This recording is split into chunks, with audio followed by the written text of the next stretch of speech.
kazermën Adem Jashari në Prishtinë, forcat e sigurisë së Kosovës zhvilluan aktivitete përkujtimore në nder të fillimit të epopesë së UÇK-s.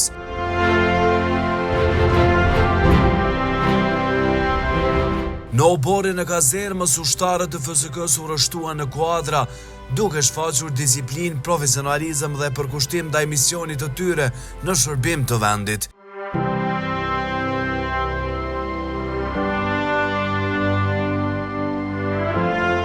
Gjatë ceremonisë u theksua rëndësia historike e epopesë së ushtrisë qeverimtare të Kosovës, e cila përfaqëson sakrificën dhe luftën për liri të popullit të Kosovës.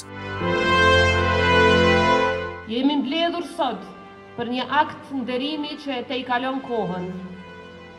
Në këtë manifestim madhështor për epopene e UÇK-s dhe ditën e kazermës Adem Jashari, ne rikujtojmë çmimin e lirisë dhe betimin që u bë që ne sot të jetojmë të lirë dhe me dignitet.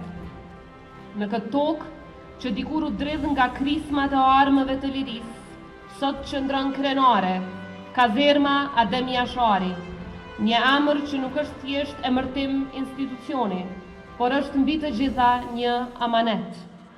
Është përkujtim i përjetshëm i një figure që është bërë simbol i përjetësisë kombëtare, komandantit legjendar Adem Jashari dhe i gjithë familjes Jashari.